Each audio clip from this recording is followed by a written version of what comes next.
Je souhaite la bienvenue à cette conférence de ce soir avec l'historienne Houda Assal qui est ici à ma gauche. Conférence ayant pour titre « La présence arabe et musulmane au Canada, entre discrimination et résistance ». Tout de suite, commencez par dire que cette conférence ouvre une série d'activités qu'organise le Centre Justice et Foi qui se poursuivront demain. Et nous avons placé l'ensemble de ces activités sous l'appellation des contours de l'islamité québécoise. Demain, donc, ce qu'il y aura, c'est une tournée en autobus des lieux significatifs qui vous donneront un portrait aussi large que possible à la fois de la diversité des personnes musulmanes, de leurs lieux d'ancrage et des symboles, en fait, qui témoignent de cette historicité au Québec. On fera ça donc une tournée d'autobus avec Montréal Exploration. Il reste encore quelques places. C'est un autobus scolaire qui fait la tournée en ville. Nous avons encore une dizaine de places. S'il y a des personnes parmi vous qui désirent s'inscrire, donc vous n'avez qu'à vous présenter à la table d'accueil et la personne pourra vous inscrire. Ça commence demain matin à 9h. Il faudrait être au métro Saint-Michel à 9h15. L'autobus part à 9h30. Voilà, alors je souligne ici que le secteur Vivre Ensemble du Centre Justice et Foi s'évertue quand même depuis longtemps maintenant à mettre sur pied divers projets pédagogiques et des activités publiques en vue quelque part de mieux faire connaître la réalité de l'islam au Québec, ou pour dire les choses autrement, le Centre Justice et Foi veut aider la société québécoise et le public citoyen sur les interminables débats donc autour de cette altérité musulmane. Je ne vous apprendrai rien en vous disant que trop de discussions sur ces questions ont lieu sur un fond de méconnaissance totale, de méfiance, de xénophobie, de racisme, qui sont d'ailleurs de plus en plus attestées. Quand je parle de racisme, c'est pas un parti pris idéologique que je fais comme ça. C'est des choses qui sont de plus en plus documentées aujourd'hui par des outils de recherche et d'enquête parmi les plus rigoureux. Donc on a des données au Québec qui nous permettent de façon tout à fait scientifique de pouvoir affirmer qu'il y a du racisme ici. Je dis pas que tous les débats autour de l'altérité musulmane doivent être qualifiés de débat raciste, mais en tout cas, il y a aussi des questions de ce type. Il s'agit donc d'une question d'heure qui était très importante et le Centre Justice et Foi a pris la mesure, et ce depuis longtemps maintenant, des multiples enjeux qui sont en cause dans les débats posés, en quelque sorte, de plus en plus sous la forme d'un problème public. Pour notre part, nous sommes animés d'une volonté de contribuer quelque part à une remise en cause des images, disons, stéréotypées qui prévalent à l'égard de nos concitoyens et concitoyennes de foi musulmane, voire même par rapport à des personnes qui sont assignées à cette identité ou à cette altérité, sans même tenir compte de la façon dont ces personnes s'identifient elles-mêmes. Nous pensons aussi que le regard dominant ne rend pas compte de la pluralité des parcours spirituels, philosophiques, de la diversité des origines des personnes ou même de l'existence de rapports, que je dirais, culturels ou sociologiques qui dépassent le seul référent de la foi. Il y a même des gens pour qui le rapport à la foi n'est pas du tout significatif et pourtant, donc, on les estampille comme musulmans. Pas plus que ce regard dominant ne rend compte de l'inculturation, et là j'amène le point thématique de l'ensemble de nos activités, ça ne rend pas compte non plus de l'inculturation de l'islam québécois qui est toujours rabattu sur l'enjeu de l'immigration, alors que nous savons aujourd'hui que ces personnes commencent à tisser racines au Québec depuis plusieurs générations.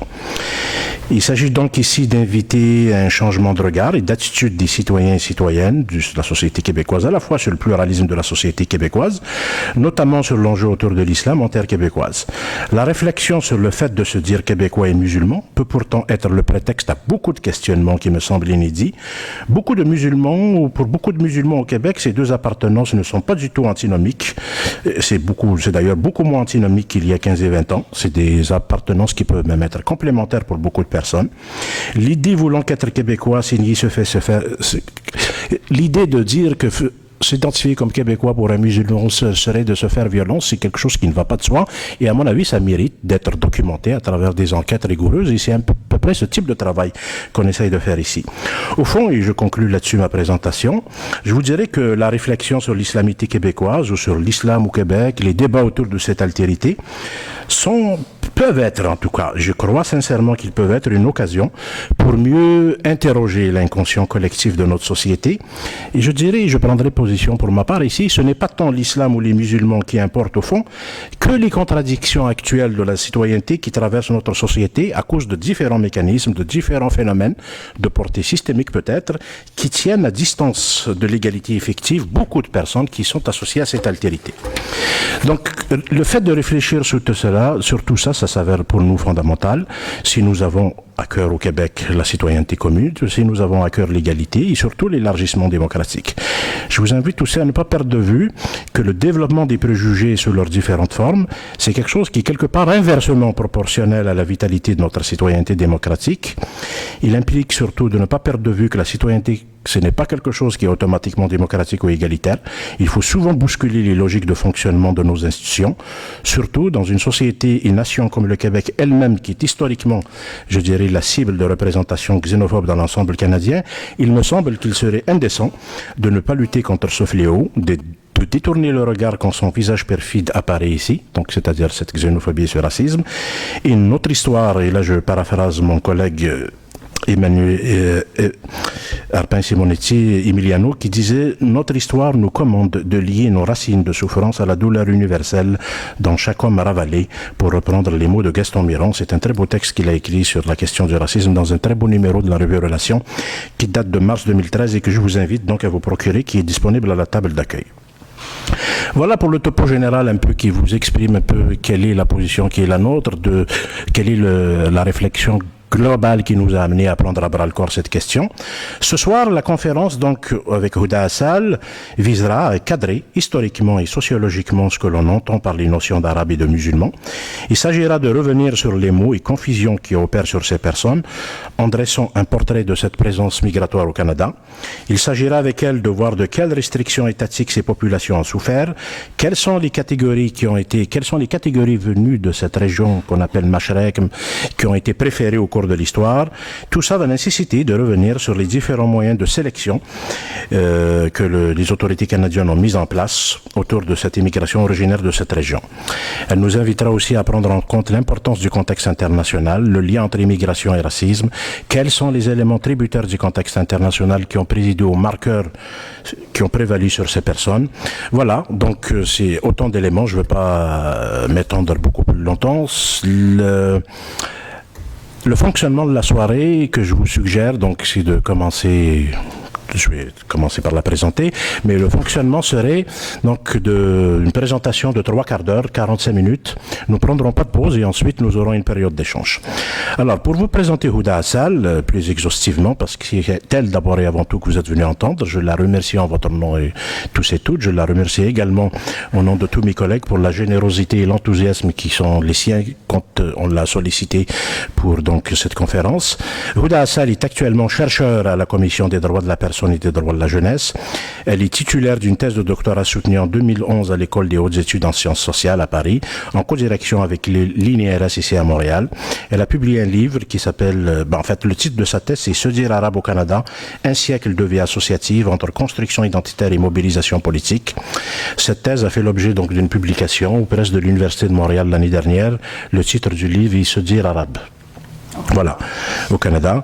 Après une spécialisation sur l'histoire du monde arabe, elle s'est intéressée aux flux migratoires de cette région vers le Canada, aux politiques d'immigration et d'accueil avec une focalisation sur la province de Québec et sur l'immigration en provenance du Mashrek et du Maghreb. On expliquera au cours de la soirée ce que signifient ces deux mots. Ces travaux de recherche sont au croisement de la socio-histoire de l'immigration, de la sociologie du racisme, des discriminations et des mouvements sociaux. Je m'excuse en tout cas, Huda, tout de suite, parce que je ne rends certainement pas justice à tout votre parcours académique, mais les gens peuvent googler pour en trouver d'autres références, au même titre que énormément de textes scientifiques que vous avez publiés, des textes aussi plus citoyens que vous pouvez trouver dans des revues plus grand public. Voilà, je vous invite à prolonger un peu ce qu'elle va vous livrer ce soir en essayant de passer à travers quelques-uns de ses écrits. Donc vous avez 3/4 d'heure, Huda, et la parole est à vous à partir de maintenant. Je vais essayer de ne pas trop approcher le micro.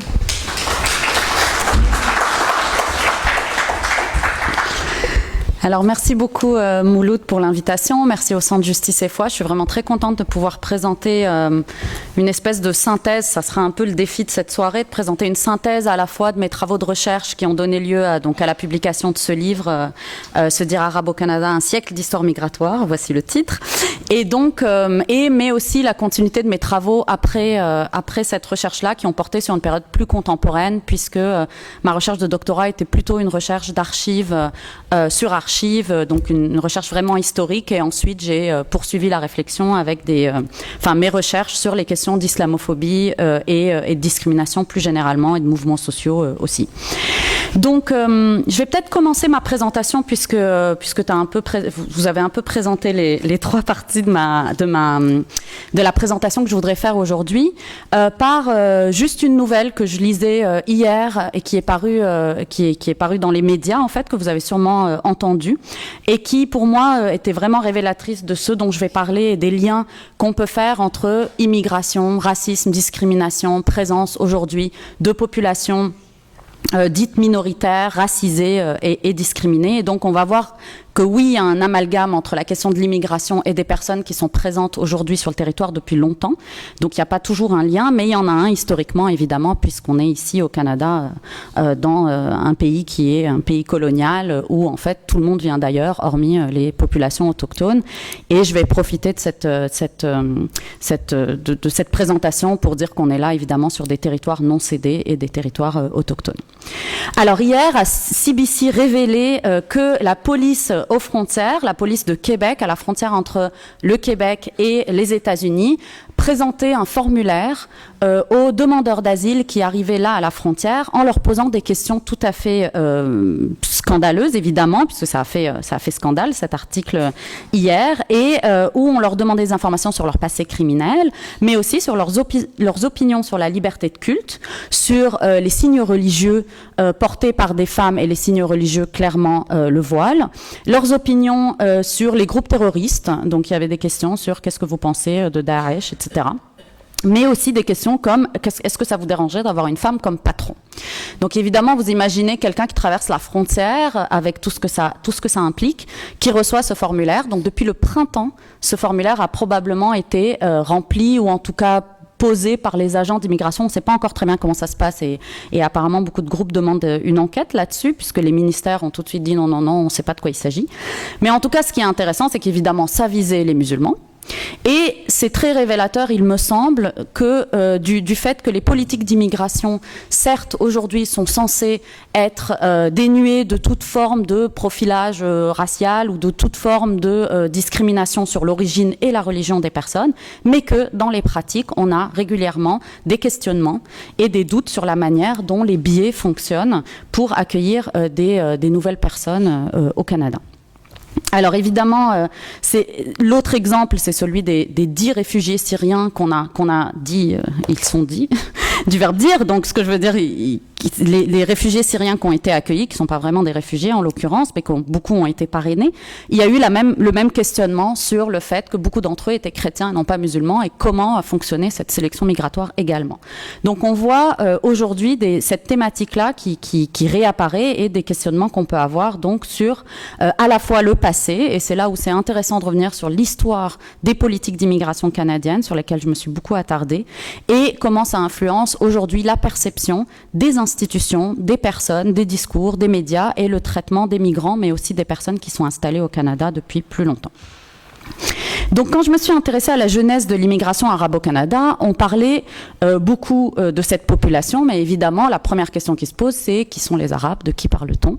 C'est évidemment une catégorie qui mérite d'être déconstruite, qui est une catégorie qui a beaucoup évolué, à laquelle je donnerai pas une définition définitive malheureusement, puisque c'est pas aussi simple, c'est une construction qui est à la fois identitaire, historique, qui est très fluctuante, chaque personne a sa propre définition, mais quand même c'est un vocable qui est utilisé, et c'est, il me semble, une catégorie intéressante quand même d'analyse que j'ai choisi d'utiliser moi dans ma recherche, et que j'ai choisi d'appeler plutôt se dire arabe au Canada, c'est-à-dire comment de l'intérieur les personnes elles-mêmes s'identifient. Donc ça me paraît toujours important. Ça me paraît toujours important de revenir sur la manière dont les personnes se voient elles-mêmes. Alors je vais commencer par là, donc ça sera ma première partie. Alors de qui on parle quand on parle des Arabes? On a là plusieurs niveaux, évidemment. On a une région d'abord, des réalités objectivables, on va dire, pour les historiens. On a des historiens du monde arabe aujourd'hui, on a des politistes. Donc c'est d'abord une région historique, une région certes avec une délimitation peut-être un peu floue. C'est un référent linguistique, évidemment. On a les arabophones, les personnes qui parlent la langue arabe. Mais Mais c'est aussi un référent culturel, c'est-à-dire qu'on peut être d'une minorité ethnique autre que arabe, mais avoir été dans des pays majoritairement de langue ou de culture arabe et donc appartenir à cette aire géographique. Donc ça, c'est la première donnée pour moi sur laquelle, à la limite, on peut toujours discuter, mais qui quand même renvoie à des réalités sur lesquelles les historiens, les géographes peuvent se mettre d'accord. Alors évidemment, c'est pas parce qu'on dit monde arabe qu'on ne sait pas que dans ce monde arabe, il y a évidemment des minorités linguistiques, ethniques, religieuses différentes. Ça a toujours été le cas et certes, une langue s'est imposée plus fortement et une religion ensuite, l'islam, ou avant, ou pendant, en même temps. Mais en tout cas, oui, il y a un lien entre arabité et islamité, mais c'est pas du tout un synonyme et c'est évidemment la première mise en garde qu'il faut faire. Alors évidemment, depuis 1945, on a la Ligue des États arabes, donc on a aussi une réalité institutionnelle. On peut penser ce qu'on veut de l'institution elle-même, mais en tout cas, certains États qui ont la langue arabe comme langue officielle, une d'entre elles au moins, se retrouvent dans cette Ligue des États arabes. On a une vingtaine de pays, donc voilà, ça délimite. Et donc, ce monde arabe, il est entre le Mashrek, donc j'utilise pas dans mes travaux le terme de Moyen-Orient qui est anachronique, qui est arrivé plus tardivement, qui est là encore discuté, mais le Mashrek, c'est le terme arabe qu'on utilise pour dire là où le soleil se lève, le Mashrek, et par opposition ou par parallèle avec le Maghreb, là où le soleil se couche. Et donc, c'est ça, que j'inverse pas. Et donc les premiers migrants qui arrivent au Canada arrivent à partir de 1882, ils arrivent de l'Empire ottoman et ils sont de cette grande région qu'on appelait à l'époque la Grande Syrie, Bilad Sham, donc ils se disaient soit syriens, soit venant d'un village, peu importe, ils disaient le nom de leur village. À l'époque, on n'avait pas des frontières nationales, l'Empire ottoman avait une administration très fragmentée finalement, et on avait dans cette région-là beaucoup de diversité et donc des autodénominations qui n'étaient pas à l'époque vraiment un enjeu. Donc les premiers migrants qui arrivent, en fait, c'est assez intéressant parce qu'ils se reconnaissent dans la ville. Donc les premiers récits qu'on a, c'est 2-3 migrants qui se voient à Montréal, qui disent « Ah, tu as une moustache, t'es brun, t'as l'air de venir du même endroit que moi. » Et donc, ils se reconnaissent dans la ville, et là, on a les premiers arrivants. Donc déjà, ça, c'est intéressant de voir qu'il y a une espèce de reconnaissance entre eux. Et donc, c'est là que le facteur religieux arrive, et c'est intéressant de penser aussi le facteur religieux, puisqu'évidemment, dans ce monde arabe, je disais, on a toujours eu au moins les 3 religions monothéistes, si ce n'est plus. On a toujours eu toutes les religions et la majorité de ces premiers migrants qui arrivent au Canada sont aussi c'est cette population qui part massivement de l'Empire ottoman vers les Amériques, vers Amérique, et qui embarquait dans des bateaux à Marseille ou dans d'autres ports européens et débarquaient dans un port, que ce soit New York, au Brésil, ailleurs. Donc on a une grosse population qui arrive à la fin du 19e siècle et certains atterrissent à Montréal un peu plus tardivement. Ils se sont un peu perdus, ils sont allés trop loin, comme nous tous apparemment quand on arrive ici. Mais en tout cas, donc ils arrivent à Montréal, moins massivement qu'aux États-Unis. C'est une petite population, mais quand même, ils s'installent, ils deviennent colporteurs, petits commerçants. On avait une petite Syrie ici à Montréal, entre la rue Notre-Dame, la rue Saint-Denis. On oublie souvent cette histoire et je pense que c'est intéressant de la rappeler. Et donc, je disais, le facteur religieux est intéressant puisque les premières institutions qui construisent les migrants en arrivant, ce sont des institutions religieuses. Alors, en l'occurrence, des églises. Les premières églises sont des églises orthodoxes, grec orthodoxe ou russe orthodoxe. D'ailleurs, il y a une scission entre les deux. Bon, il y a tous ces petits détails que je raconte dans mon livre. Et aussi des melkites. Les melkites, c'est une forme de catholicisme d'Orient, on va dire, pour être simple. Souvent, on pense que les chrétiens qui viennent de cette région sont plutôt maronites, mais les maronites, en fait, arrivent un peu plus tard. Et pour la petite anecdote, sachez qu'une des églises melkites, la toute première église melkite qui s'installe à Montréal, est l'église des parents de René Angélil, qui est quand même notre enfin une figure importante ici au Québec, mais c'est intéressant aussi de rappeler cette deuxième génération. Donc ses parents se marient à Saint-Sauveur, il est baptisé à Saint-Sauveur, René. Et Angélil, c'est Abdel Jalil, juste pour la petite anecdote. Donc, je pense que c'est intéressant. Il vient à la fois de Damas et de je sais plus quelle région du Liban, ses 2 parents. Vous avez dit le Abdel Jalil, je sais pas, semble-t-il. J'ai pas fait d'enquête là-dessus, hein. C'est vraiment pour l'anecdote, pour qu'on s'en souvienne. C'est toujours intéressant d'avoir ces quelques figures de descendants de migrants de cette époque-là, parce que je pense que ça marque les esprits. Aux États-Unis, c'est vraiment Khalil Gibran qui est la figure de cette migration-là. Sa mère était colporteur quand elle est arrivée à New York, donc c'est vraiment intéressant de garder ça. Alors les colporteurs, c'est les petits marchands qui se baladaient, les marchands ambulants qui marchaient un peu partout. D'ailleurs, ils sont allés assez loin en région. Ils portaient des articles de mercerie, tout ce dont les gens avaient besoin. Il faut voir qu'ici, c'était vraiment pas très peuplé, que c'était compliqué. D'ailleurs, ils dormaient souvent chez l'habitant, comme le quêteux et toutes ces figures-là qu'on a au Québec. Et d'ailleurs, il semblerait dans les récits que quand ces colporteurs arrivaient, on disait le Syrien arrive. Tu connais ça toi aussi?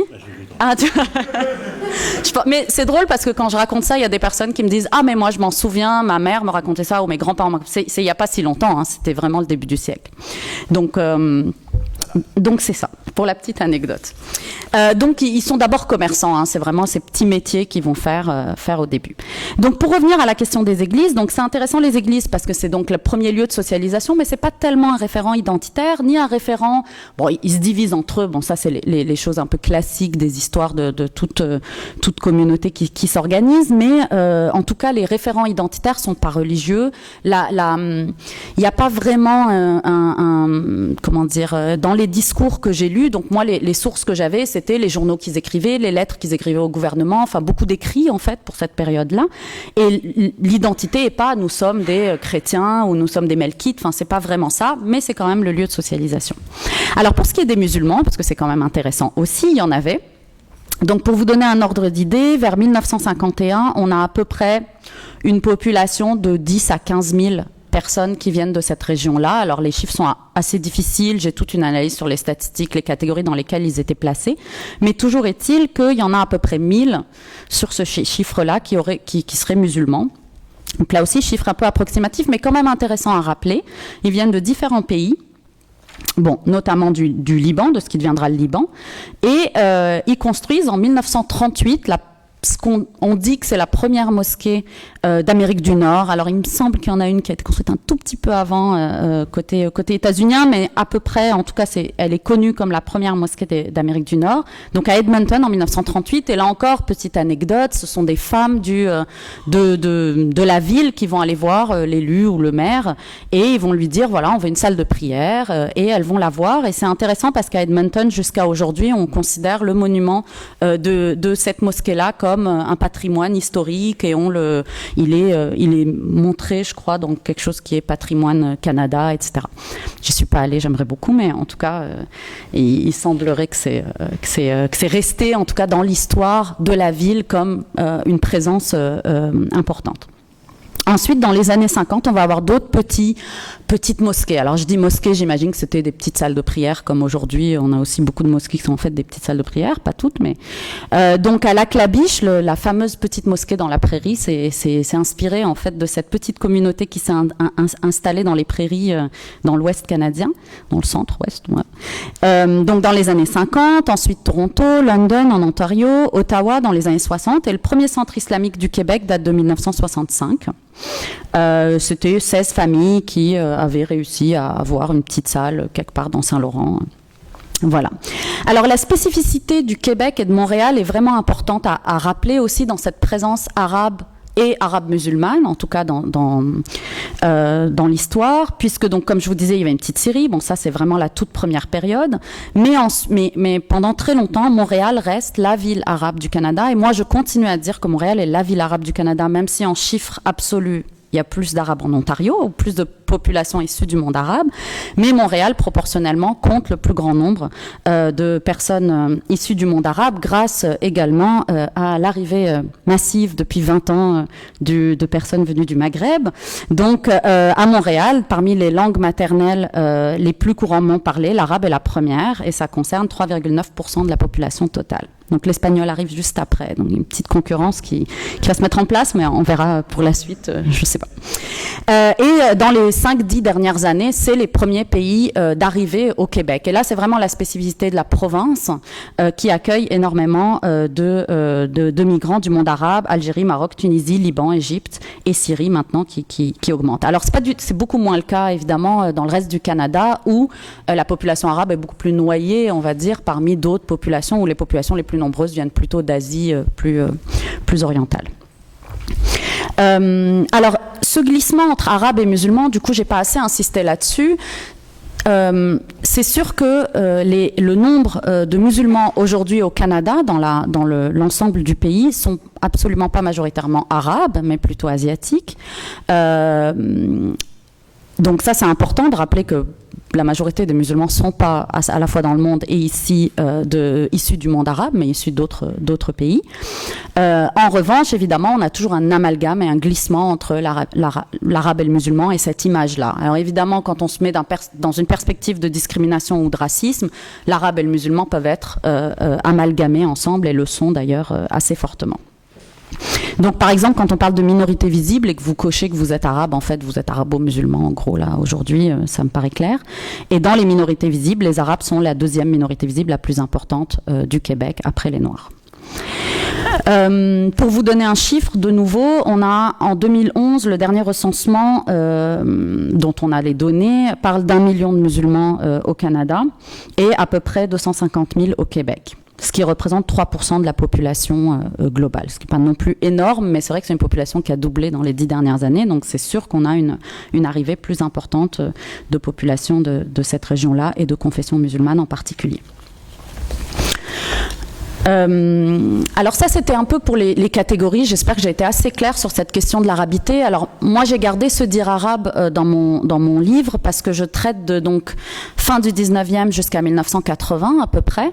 Et c'est vrai que pour toute cette période, toutes les données que j'ai, les associations, les mobilisations politiques, etc., le référent arabe est celui qui traverse la période et celui qui est le plus utilisé. Alors certes, ils peuvent se dire syrien, ils peuvent se dire libanais, ça alterne entre les deux, il y a tout un débat.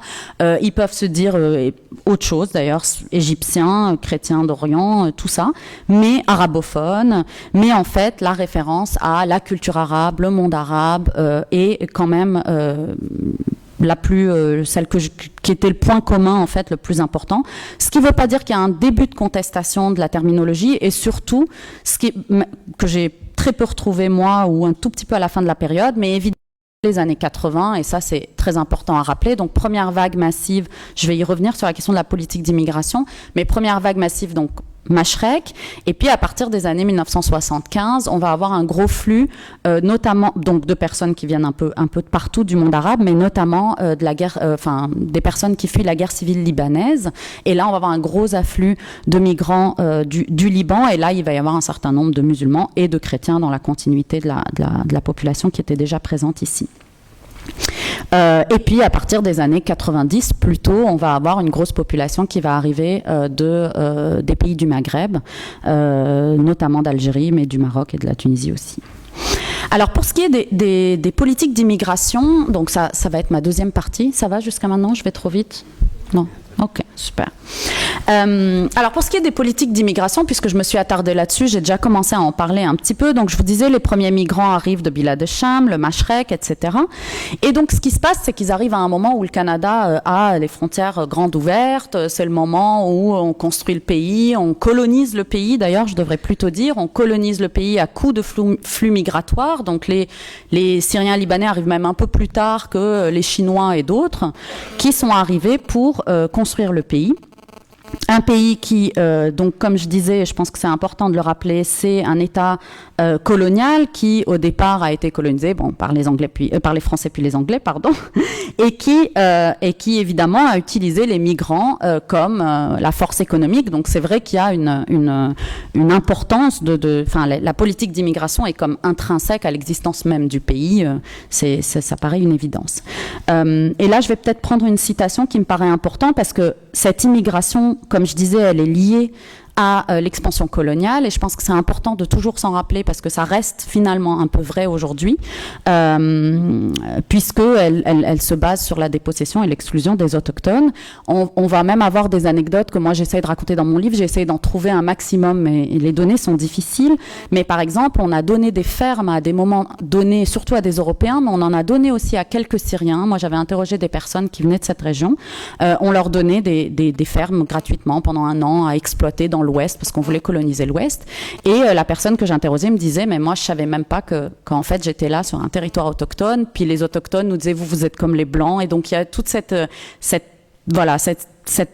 ce lien qui doit être fait entre les migrants qui arrivent et les populations autochtones déjà installées sur place, qui elles font peut-être même pas la différence entre le blanc qui arrive et l'autre migrant, puis comment on peut se situer par rapport à ça. Alors, au palier fédéral, les objectifs de l'immigration sont donc démographiques et économiques. Et en 1869, le Canada est parmi un des premiers pays qui affiche une vraie politique d'immigration planifiée. Donc, cette politique d'immigration planifiée, elle est tout à fait préoccupée donc par la cohésion ethnique de la société. On commence déjà à la fin du 19e à avoir des contestations racistes, nativistes, contre notamment les Asiatiques, pour qui, notamment les travailleurs chinois qui étaient venus construire les chemins de fer. Donc là, on a une pression et une concurrence sur la main-d'œuvre lorsque les mines ferment, etc. Et donc, le gouvernement va commencer à adopter les premières lois de restriction migratoire, qui sont notamment l'acte chinois, le Chinese Act, où on va demander une taxe à tous les Chinois qui arrivent à partir de 1885. Donc, et puis à partir de 1908, puis 1910, on va avoir des lois anti-asiatiques. Et là, les migrants vont être catégorisés comme désirables ou indésirables, unwanted. Donc, ils vont être exclus pour tout un tas de raisons, notamment des raisons raciales, mais aussi des raisons de santé, des raisons politiques, vraiment à peu près les mêmes dynamiques qu'on va retrouver aux États-Unis, que vous connaissez peut-être également. Et les migrants du Mashrek vont se retrouver dans cette catégorie asiatique, de race asiatique, il y avait toute une hiérarchisation raciale à l'époque, qui était poussée par des mouvements par le bas de manifestations xénophobes qui vont être dirigées contre les Asiatiques notamment. Donc cet impératif de cohésion raciale blanche et chrétienne a donc visé beaucoup les Asiatiques, les Noirs également, et d'autres populations, comme je disais, sur d'autres critères que la question raciale. Alors, on va avoir des campagnes de résistance. Moi, je me suis beaucoup intéressée à la question politique parce que je suis très imprégnée du sociologue algérien Abdelmalek Sayad qui dit qu'exister, c'est exister politiquement. Et donc, évidemment, l'existence d'une minorité sur un territoire, c'est pas seulement la manière dont on l'aperçoit, c'est aussi la manière dont elle-même existe politiquement. Et donc, les Syriens, les premières campagnes qu'ils vont mener, alors je les appelle les Syriens pour cette époque parce qu'eux-mêmes se disent Syriens et Libanais, vont essayer de contester en fait ces lois anti-asiatiques. Ça va être le cas aussi des Indiens qui vont les contester, les Chinois aussi, chacun avec ses stratégies. Et on a un peu une amnésie par rapport à cette histoire de résistance avant la Révolution des droits et avant 1945, mais moi ça me paraît intéressant à rappeler. Et donc ça va s'étaler du début du siècle des débuts des restrictions migratoires jusqu'à 1950. On va y avoir des contestations de la part de chaque groupe contre ces lois. Alors les Syriens, eux, vont se mobiliser de manière assez, qui reflètent un peu leur position dans la société. Donc ça va être très légaliste, très discret, ça va être plutôt des lettres envoyées au gouvernement avec tout un discours un peu racialiste de récupération en disant mais non, on n'est pas de race jaune en fait, on est plus proche des Européens, en fait on est des sémites. Donc il y a tout un discours qui est assez ambivalent en fait aujourd'hui, mais qui est quand même intéressant à regarder, où il y a à la fois une résistance à la discrimination, mais une réappropriation de discours racialistes de l'époque, et surtout ils vont se mettre finalement dos à dos avec d'autres minorités qui contestaient au même moment. Et ça c'est aussi une question qui, moi, me paraît vraiment intéressante sur les luttes actuelles qu'on a contre le racisme et les discriminations, c'est comment les différents groupes peuvent à un moment ou à un autre s'allier. Est-ce que c'est plus efficace ou pas? Alors les Syriens ont probablement bénéficié d'assouplissements plus importants parce que dans cette idéologie orientaliste qui était certes négative, moi j'ai lu beaucoup de... Tout ce que je vous dis, c'est vraiment des données d'archives de discours gouvernementaux, c'est pas du tout des postures idéologiques. On avait des discours très clairs sur chaque race, sur ses caractéristiques, et donc les orientaux, les races du Levant en gros étaient perçus comme moins négativement que, je sais pas moi, les Chinois ou les Indiens ou les Noirs d'ailleurs, et mais en revanche, ils étaient quand même fourbes, fallait s'en méfier. Donc, vous avez tout l'imaginaire orientaliste. Il en faut pas trop. Un petit peu, ça va, parce qu'ils réussissent bien en affaires, ils font du commerce, ça va aller, puis ils sont plus proches de nous, mais quand même pas trop. Arrive en fait ensuite, donc ça c'est toute cette période-là, en 1950, c'est pas tellement la victoire de ces campagnes-là, bien que ça joue un rôle.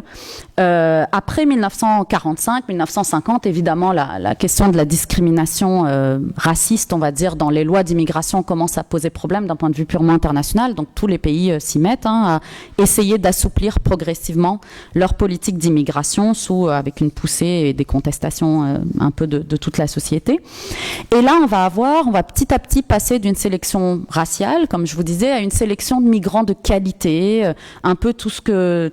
on veut des migrants qui ont des qualifications, qui ont des compétences. Donc là, on commence les discours qu'on va avoir jusqu'à aujourd'hui sur cette sélection-là. Sauf que les critères rationnels sont recoupent finalement des critères raciaux même après 1950. Et là, c'est pareil, c'est très intéressant de voir comment, particulièrement sur la région arabe, qui on va choisir de sélectionner. Donc les deux pays favoris, évidemment, sont le Liban et l'Égypte. Donc pourquoi je dis évidemment? Parce que ce sont les deux pays où il y a le plus de minorités non musulmanes, en gros, c'est clair. Donc c'est clair pour les agents d'immigration que ce qu'on veut, c'est des minorités religieuses et ethniques, parce que la majorité musulmane vit comme il y a 2000 ans, ils sont complètement arriérés, c'est pas du tout intéressant, mais les minorités chrétiennes du Moyen-Orient, c'est super, plus les minorités européennes, juives, grecques, assyriennes. Donc on voit à partir de la fin des années 50 aussi une première vague en fait qui arrive des pays du Maghreb, et du Maroc ce sera la population juive, et d'Algérie ça sera des Européens. Et c'est clairement inscrit que ce sont ces migrants-là qu'on veut favoriser. Donc on a vraiment des textes d'archives qui sont, à mon avis, super intéressants à lire sur cette vision qu'on a, qui, à mon avis, demeure assez d'actualité sur, notamment aussi, protéger les chrétiens d'Orient, ce qui est un discours qui s'arrête pas jusqu'à aujourd'hui, qu'on entend beaucoup avec ce qui se passe en Syrie aujourd'hui, et où justement on dit en plus ils vont être menacés, ils sont dans une situation précaire, Nasser c'est pas bon pour eux, etc., etc. Donc c'est clair qu'on va avoir cette préférence, et c'est intéressant à rappeler parce que je crois que ça a jamais été vraiment beaucoup ni étudié ni dit, et donc moi il me semble que l'idée c'était de créer des chaînes migratoires saines, donc des chaînes migratoires qui allaient se poursuivre, donc prenons dès le début des populations qui vont pouvoir ensuite parrainer d'autres personnes. Et donc ça c'est pour la période 1950-1967 avec tous ces assouplissements. Et puis à partir de 67, bon là, j'imagine vous le savez, c'est vraiment la première grosse politique d'immigration qui abandonne les critères liés à l'origine des pays. Donc officiellement, on ne sélectionne plus les origines des pays, vous avez des points, on a le système à points qu'on a encore aujourd'hui, etc. Sauf que, là encore, certains pays sont privilégiés où on met des agents d'immigration, ça c'est encore le cas aujourd'hui. On a des bassins, par exemple au Québec, c'est très clair, on a les bassins francophones qui sont privilégiés. Comme je vous le disais, par exemple, alors il y a du positif et du négatif dans ça, je pense que c'est évidemment plus compliqué, mais par exemple, au moment de la guerre civile libanaise, les églises qui étaient déjà présentes, je vous disais, ont fait beaucoup de lobbying auprès du gouvernement pour pouvoir accueillir des gens de manière plus large. Alors eux, ils pouvaient accueillir leurs frères, leurs sœurs, mais ils ne pouvaient pas accueillir, d'ailleurs je ne sais même pas s'ils pouvaient accueillir leurs frères, leurs sœurs, mais en tout cas vraiment dans les catégories de parrainage, mais ils voulaient accueillir des cousins, des voisins, etc., donc plus largement. Du coup, les églises vont se mettre à parrainer, exactement ce qui se passe aujourd'hui avec les églises syriennes, arméniennes, qui parrainent des gens de Syrie. Et donc, les églises vont jouer un rôle, elles vont faire des parrainages, on va avoir des parrainages, mais il y aura aussi, et c'est assez intéressant, puisqu'on est encore dans une époque, les années 70-80, c'est vraiment une époque où on a des grosses vagues migratoires, on est plutôt ouvert à des immigrations plus générales, et donc le Québec particulièrement va être très proactif pour accueillir des Libanais qui fuient la guerre civile en donnant des visas très rapides. Et là, on va avoir en effet la continuité de la chaîne migratoire chrétienne, mais aussi une grosse vague d'immigration de Libanais musulmans, mais qui étaient très, très éduqués, très instruits. C'était quand même une migration de qualité dans la vision. On n'était pas encore dans l'époque où les musulmans étaient si problématiques, même si ça l'a toujours un peu été, mais en tout cas, c'était moins le cas. Donc, on a eu quand même cette population-là. Et puis, quand arrive ce que j'appelle la vague des Maghrébins, je ne sais pas si je dois le dire comme ça, mais l'immigration maghrébine, c'est un peu la même chose. C'était au moment de la guerre civile en Algérie, la guerre civile, les événements, la crise, je ne sais pas comment on l'appelle.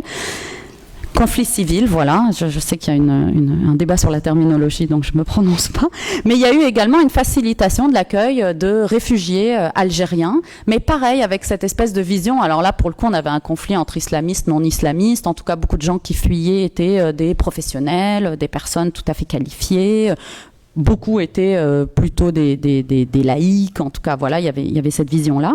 Mais surtout, le Maghreb, c'était vraiment le dernier bassin francophone qu'il fallait aller chercher à un moment où le Québec a du mal à recruter finalement suffisamment de migrants, à atteindre ces taux d'immigration. C'est encore le cas aujourd'hui, hein. C'est difficile pour le Québec d'atteindre suffisamment les chiffres qu'il voudrait atteindre en immigration francophone surtout, puisque ça coûte beaucoup moins cher, puis qu'on est sûr qu'ils vont continuer à parler français. En maghrébin, c'était parfait. Sauf que, évidemment, le désenchantement que vous connaissez probablement, avec un taux de chômage très important, une période difficile, et en plus, avec cette vague-là, arrive le 11 septembre, pour le coup, tout un tas de débats sur la question musulmane qui vont évidemment poser un gros problème à cette population en particulier qui reste tout à fait précaire aujourd'hui au Québec. Et puis la dernière vague, c'est la vague de Syriens, mais je pense qu'en fait, elle est finalement assez anecdotique parce que les chiffres sont pas énormes. Mais là, pour le coup, ils sont très souvent chrétiens, mais pas du tout francophones, ni très anglophones. D'ailleurs, ils sont surtout arabophones, les Syriens, mais voilà, on verra comment ça se passe pour leur insertion. Donc l'idée, en fait, de revenir sur les politiques d'immigration, en gros, d'hier à aujourd'hui, c'est un peu pour montrer des tendances qui sont, oui, des lois à un moment de la fin du 19e à 1967, qui sont clairement orientées avec des biais sur l'origine, y compris sur la religion des personnes venues du monde arabe. Donc il y a vraiment un intérêt à savoir, à avoir des minorités et ces populations-là, ce qui explique que la population arabe au Québec est quand même finalement assez, pas majoritairement, je crois qu'aujourd'hui c'est à peu près moitié-moitié, mais en tout cas chrétienne en bonne partie. Il y a beaucoup moins de chrétiens que de musulmans, donc évidemment la proportion n'est pas représentative de ce qu'il y a dans la région d'origine.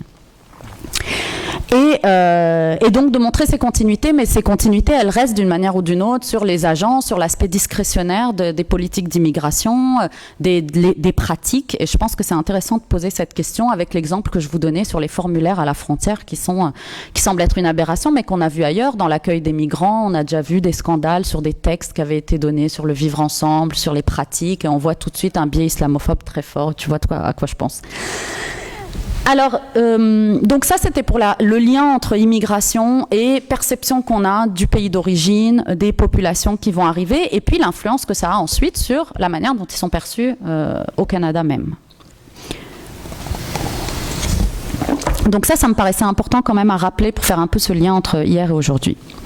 Alors, pour en arriver à la question politique qui, moi, m'obsède et qui est ma partie préférée dans mes travaux, qui sont les résistances, en gros. Donc là, je vous ai parlé, bon, ils se sont insérés, ils sont arrivés, etc. Discrimination, racisme, oui. Alors, comment ils résistent? Alors, j'ai parlé de la campagne contre les restrictions asiatiques. La grosse mobilisation que j'ai ensuite analysée, qui me paraît très importante aujourd'hui, donc c'est toute la question palestinienne.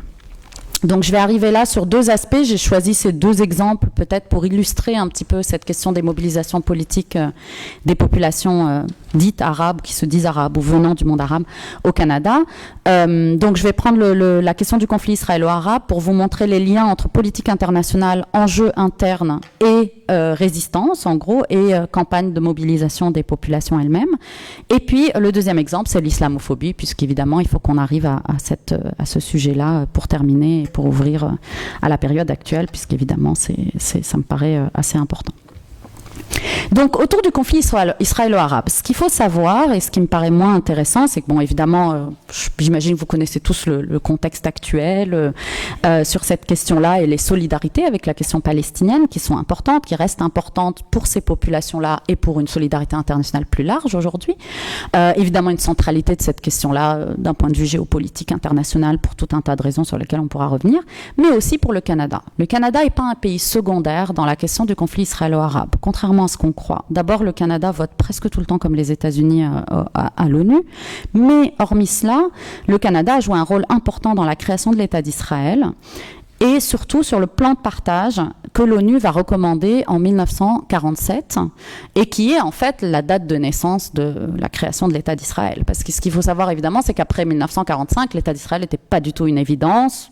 La Palestine aurait dû se libérer du joug britannique, comme tous les autres pays de la région qui se libéraient des mandats et des protectorats ou des colonies dont ils étaient, sous lesquels ils étaient dominés. Et du coup, la Palestine, c'est un peu l'anomalie, évidemment, dans cette région.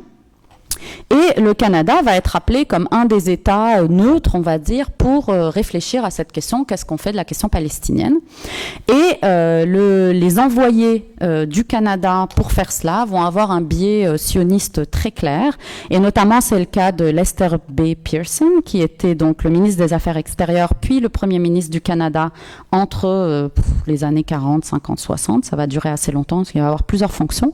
Ce qu'il faut savoir, c'est que Pearson va être renommé par les organisations sionistes Lord Balfour du Canada. Donc c'est vraiment pour eux, alors Balfour c'est celui qui avait promis un foyer juif en Palestine en 1917.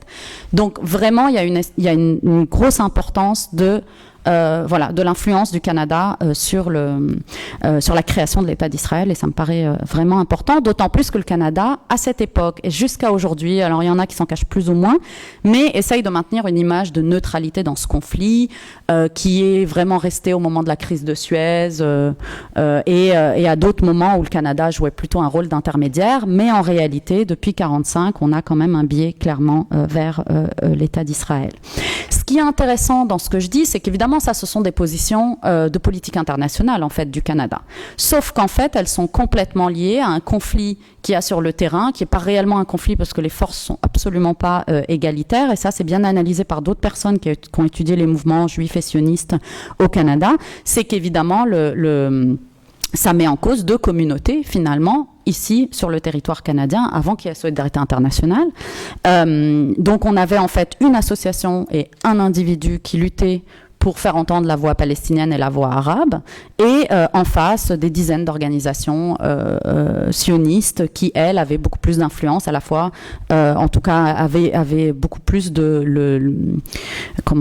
elles étaient beaucoup plus écoutées à la fois à Ottawa, mais aussi dans les médias et ailleurs. Donc on voit bien que la minorité arabe faisait absolument pas le poids, et que c'est celle qu'on va plutôt mettre de côté. Donc cette faiblesse des organisations arabes, en fait, est aussi liée à des impératifs de politique internationale et à des choix de politique interne, un peu électoralistes dans certains endroits, pour plutôt privilégier les voix sionistes plutôt que les voix arabes pro-palestiniennes, pour le dire très simplement. Et ce qui est intéressant, c'est que ça, c'est tangible. Hein. Moi, je regardais par exemple les correspondances qu'il y avait entre Pearson et Massoud, donc qui est Mohamed Massoud, le militant pro-palestinien de 1945. Donc personne ne le connaît, moi je l'adore, j'ai écrit très longuement sur lui. Et donc c'est un personnage vraiment intéressant parce qu'il milite tout seul beaucoup, et après avec d'autres organisations. Mais toujours est-il, c'est qu'il fait du lobbying tout seul. Là, il va dans le monde arabe, il condamne le Canada là-bas. Les autorités canadiennes commencent à avoir peur en disant « Oh là là, nous on a des relations commerciales avec le Moyen-Orient. Lui, il faut le surveiller. S'il commence à dire à tout le monde qu'on est sioniste, ça va pas aller du tout. » Donc c'est l'époque où les pays arabes étaient très pro-palestiniens aussi. Donc c'était plus compliqué d'avoir cette image-là pour maintenir des relations économiques. D'ailleurs, sur le boycott d'Israël, ce sera pareil. Dans les années 70, il y a des tentatives, comme il y a un boycott des États arabes de l'État d'Israël, le fait que ça soit repris ici par des organisations pro-palestiniennes pose problème à l'État canadien qui veut continuer à maintenir ses relations économiques avec les deux bords. Et donc, Massoud va être décrit par Pearson, on le voit dans des mémos où ils se rencontrent, où ils s'écrivent, comme quelqu'un de têtu, où il a une position extrémiste, il est plus émotionnel et arabe sur ses problèmes que n'importe qui d'autre. Enfin, on voit toute une vision très orientaliste de démobilisation, on va dire, arabe, avec ce biais un peu racial qui me paraît assez intéressant, là encore, à voir, et qui rappelle un peu ce qu'on a aujourd'hui. Et évidemment, après 1967, la mobilisation va extrêmement augmenter, parce que c'est là qu'on a tout le mouvement de solidarité avec la Palestine, après la guerre des 6 jours. Et à ce moment-là, donc le Canada fera pas exception, on va avoir une fédération canado-arabe qui va être très active. Et là, on va avoir vraiment le summum de la suspicion, parce que je vous disais, il y avait Massoud, il était un peu tout seul, mais là, on va avoir quand même un mouvement plus large, qui ensuite va récupérer des alliances de certaines églises, d'ailleurs, des syndicats. Donc, Michel Chartrand était très impliqué dans la question palestinienne. Pour lui, c'était très important. Il était parti rencontrer Arafat. Il y a toute cette mobilisation-là. C'est là qu'on a PAJU qui va se mettre en place. Je ne sais pas si vous connaissez un petit peu tous ces groupes. Plus tard, je crois. Et Et donc tout ça pour dire qu'on aura ce soupçon de terrorisme qui va commencer à peser sur les militants arabes de la cause palestinienne et qu'on voit encore très fortement. Lié bien sûr à tout un contexte, hein, c'est l'époque des détournements d'avions, enfin on a quand même toute une histoire sur la scène internationale qui est compliquée de ce point de vue-là. Mais ce qui est intéressant, c'est qu'évidemment les luttes ici au Canada, elles sont tout à fait adaptées à l'environnement politique générale, c'est-à-dire que ce sont des petites manifestations au début, des lettres, une apparition dans les médias, un peu ce qu'on a comme répertoire d'action vraiment classique. Et on va avoir vraiment des surveillances et un profilage racial et politique des militants. Et c'est intéressant de le rappeler parce que, comme je vous le disais, ils sont quand même pour la plupart chrétiens et la question religieuse n'est pas encore posée, mais c'est des formes de profilage qu'on aura plus tard avec les musulmans. Mais à cette époque-là, on va avoir plusieurs affaires où on va clairement comprendre que la police, les services de renseignement surveillent tous les militants. Donc on a plusieurs données, voilà, je le décris pas mal dans mon ouvrage. Je ne vais pas revenir dessus, mais en tout cas, ça a été clairement dit qu'il y avait une section de la guérilla terroriste internationale, un programme complet d'identification où tous les militants étaient interrogés, surveillés, photographiés, etc. Donc voilà. Et il faut savoir, voilà, c'est des militants il n'y a jamais eu aucune affaire réelle de violence, mais ils ont tous été surveillés. Alors aujourd'hui, on a bien sûr cette continuité-là, hein, avec la question palestinienne qui reste suspecte, on va dire, et une forte répression. Je pense que c'est intéressant de rappeler cette répression parce qu'on me dit souvent pourquoi le mouvement pro-palestinien, pourquoi les mobilisations arabes, puis aujourd'hui les mobilisations musulmanes, par exemple, contre l'islamophobie, sont si faibles. Et moi, mon analyse, qui est celle de beaucoup de politologues, etc., c'est de dire, mais en fait, la répression qu'ont subi ces mouvements-là était quand même importante depuis très longtemps, sans compter évidemment le faible nombre de victoires, puisqu'évidemment la situation, notamment en Palestine, ne s'améliore pas beaucoup. Alors maintenant, on a le mouvement boycott des investissements sanctions, qui a quand même certaines victoires, etc. Mais on est quand même dans des mouvements qui peinent un petit peu. Alors je vais conclure avec l'islamophobie, du coup, voilà, je fais plus de conclusions quand je fais une intervention, j'ai jamais le temps de les lire, donc je vais finir la fin de ma partie. Alors l'islamophobie, c'est là que tu t'aurais aimé que j'en parle plus, mais c'est pas grave, on laissera ça pour la partie des questions. Alors je pense que vous connaissez beaucoup mieux cette partie que tout le reste dont j'ai parlé, c'est évidemment ce glissement entre ce référent arabe, l'image du terroriste palestinien, ensuite du terroriste arabe aussi, et toute cette, on va dire, ce racisme anti-arabe qui petit à petit a glissé, est devenu plutôt ce qu'on appelle l'islamophobie, donc une question musulmane qui représente à la fois une menace extérieure et une menace intérieure. Donc là encore, beaucoup d'affaires de profilage racial et politique, la question des certificats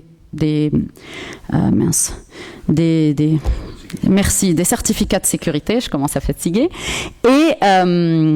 Et donc, on voit quand même ces glissements-là, donc je ne vais pas revenir là-dessus, mais là encore, l'implication du Canada dans des guerres comme celle de l'Afghanistan, dans des ventes d'armes, dans la guerre contre le terrorisme, la lutte contre la radicalisation aujourd'hui, enfin, toutes ces questions-là, évidemment, ont un impact sur les mobilisations et sur la manière dont sont perçues et surveiller les populations dites musulmanes, sachant qu'aujourd'hui, dans le dit musulmane, on a un spectre très large de toutes sortes de personnes dans lesquelles on a l'oriental, le musulman, le sikh, le pauvre, il est là-dedans.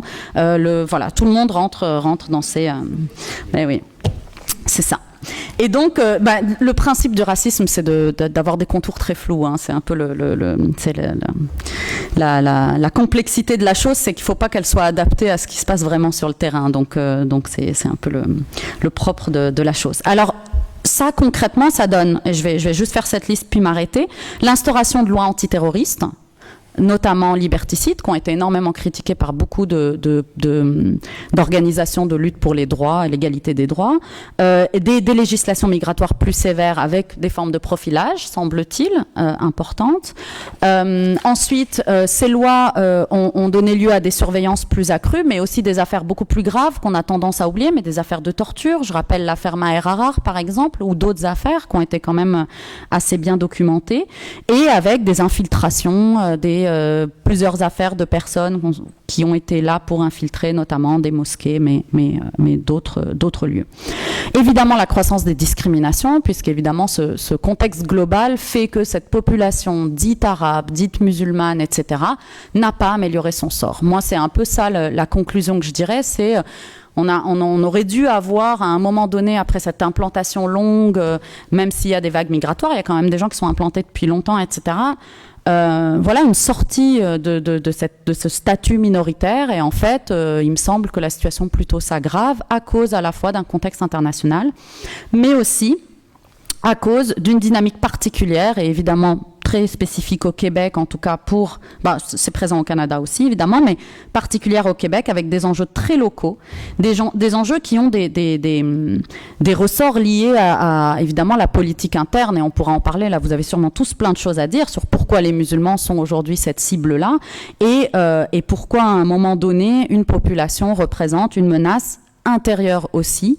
Et la menace intérieure, elle est également économique. C'est-à-dire qu'on arrive à un moment où on est en crise, où il y a une concurrence sur le marché du travail et où certaines populations doivent demeurer plus marginalisées, etc. Donc ça, c'est quand même important.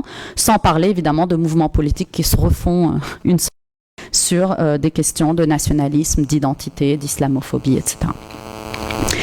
Donc voilà, c'est un peu je ne sais pas si je peux conclure là-dessus. Je crois que ce sera... ouais, je pense que je peux conclure là-dessus. Merci. C'est ton